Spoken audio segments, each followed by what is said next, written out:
kemudian kita akan mulai menawarkan kurikulum yang jauh lebih merdeka. Sekarang lagi dites di sekolah-sekolah penggerak, kurikulum yang satu bisa dimengerti oleh guru, kedua fleksibel sehingga guru boleh mengadaptasi sesuai dengan kebutuhan dan kemampuan murid-muridnya, dan ketiga memberikan kesempatan untuk guru berkreasi dan berinovasi sehingga proses pembelajaran itu jauh lebih mudah. Jadi kita bukannya ganti menteri, ganti kurikulum, bukan. Kurikulum yang akan kita tawarkan tahun depan adalah kurikulum yang memberikan kemerdekaan kembali kepada guru-guru. Terkait masalah kurikulum, Mas Menteri, seperti yang saya pernah sampaikan sebelumnya, pada saat ini sempat dipaparkan, saya sangat suka sekali dengan kurikulum prototipe ini. Ini merupakan terobosan baru, menurut saya sangat challenging di Indonesia, tapi why not untuk tetap kita go untuk dikerjakan. Namun di satu sisi tentu saya memiliki kekhawatiran gitu ya, walaupun tentu kurikulum ini memiliki tujuan yang bagus yang memang sudah terbukti gitu mampu menghadapi learning loss di masa pandemik ini. Kekhawatiran saya itu adalah ketika penerapannya tidak sama rata di setiap sekolah karena bersifat fleksibel, itu muncul pertanyaan di benak saya terkait mutu dan kualitas siswa lulusan-lulusan yang dimana mereka yang nanti akan menerapkan kurikulum ini ataupun yang nantinya tidak menerapkan gitu. Bagaimana caranya kita dapat menjaga agar siswa dari berbagai sekolah itu dengan berbagai kesiapannya, berbagai sumber dayanya, lingkungan dan juga sebagainya memiliki kualitas lulusan yang memang sepadan apabila kurikulum yang diterapkan ini nantinya akan berbeda-beda. Nah, begitu juga nanti bagaimana dengan situasi yang ditimbulkan ketika tiba saatnya, pada saat nantinya mereka menghadapi proses penerimaan mahasiswa baru di tingkat pendidikan tinggi. Nah, bagaimana cara agar tercipta persaingan yang fair gitu ya di antara siswa-siswi ini apabila kurikulum yang mereka tempuh selama masa sekolah itu berbeda-beda. Hanya itu kekhawatiran saya. Di luar daripada itu, saya sangat suka sekali dengan konsep kurikulum prototipe ini karena di sini memang benar-benar siswa-siswi kita di open gitu ya, minat dan bakatnya tuh dibuka gitu untuk mereka, yang which is sangat bagus sekali gitu. Iya, terima kasih. Dari tadi beberapa komen mengenai kurikulum prototipe. Terima kasih sekali kepada semua Komisi 10 yang sangat mendukung arah perubahan ini, dan tentunya sangat lega bahwa kita akan melakukan sebagai bagian daripada learning recovery, kembali pulih daripada learning loss yang cukup gawat darurat sampai sekarang ini.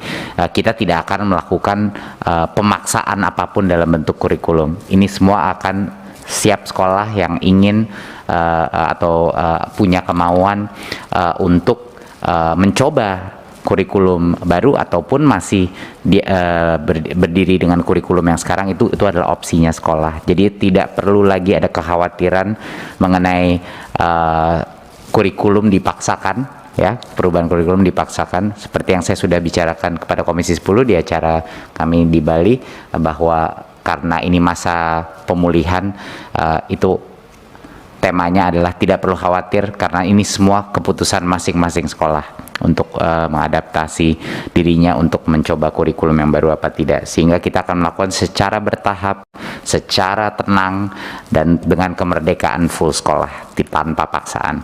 Jadi itu kabar yang sangat gembira, dan Komisi 10 terima kasih sudah mendukung strategi itu untuk kurikulum kita, terutama kurikulum prototipe. Melalui pimpinan Mas Menteri, di dalam rapat kemarin, pertemuan kemarin, artinya secara prinsip kami sejalan dengan apa yang Mas Menteri pikirkan. Artinya sekolah bebas, artinya lebih leluasa untuk memilih. Cuma juga ada catatan dari kami juga, artinya kemarin saya sampaikan juga Mas Nino di dalam rapat, bahwa ruang keleluasan untuk memilih ini juga bisa berakibat atau berdampak pada mereka yang kalau memang mereka belum sanggup, ini akan tertinggal.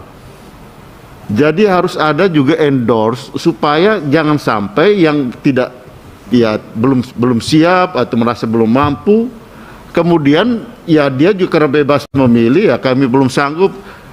Ini akan terjadi gap yang makin besar antara yang mampu dan yang tidak mampu. Saya perhatikan betul kemarin, memang banyak sekolah-sekolah, terutama ya sekolah-sekolah favorit, sekolah-sekolah yang memang banyak juga yang sudah melakukan pola seperti itu yang kemarin di endorse. Cuma banyak yang pasti belum siap. Kalau mereka juga diberikan hanya ya bebas memilih, bisa jadi mereka akan makin ketertinggal gitu. Oke, Setuju, Bang. Pak. Jadi harus ada treatment juga supaya ini masih sama. Ya. ininya. Tapi kabar gembiranya, Pak, kabar gembiranya adalah kurikulum yang kami rancang di masa pandemi, kurikulum darurat itu malah untuk sekolah-sekolah yang paling ketinggalan, mereka yang mengejarnya paling cepat. Jadi sebenarnya kurikulum baru ini malah lebih bermanfaat lagi untuk sekolah-sekolah yang paling ketinggalan. Karena mereka yang bisa mengejar ketertinggalan, karena perampingan dan penyederhanaannya sangat besar. Tapi jangan khawatir juga, kita pasti akan ada berbagai macam platform teknologi maupun bantuan dari Kemendikbud yang akan bisa membimbing mereka dalam proses transisi ini. Tetapi Pak, terus terang, kalau sekolah dipaksa melakukan apapun, tidak akan sukses. Harus datang dari kemauan diri guru-guru di dalam sekolah itu. Kita sudah bertahun-tahun melihat ini terjadi, bukan hanya di Indonesia, dimanapun. Apapun yang dipaksakan, itu probabilitas suksesnya sangat rendah, karena kemauan daripada guru-guru dan kepala sekolah untuk berubah adalah kriteria terpenting untuk kesuksesan.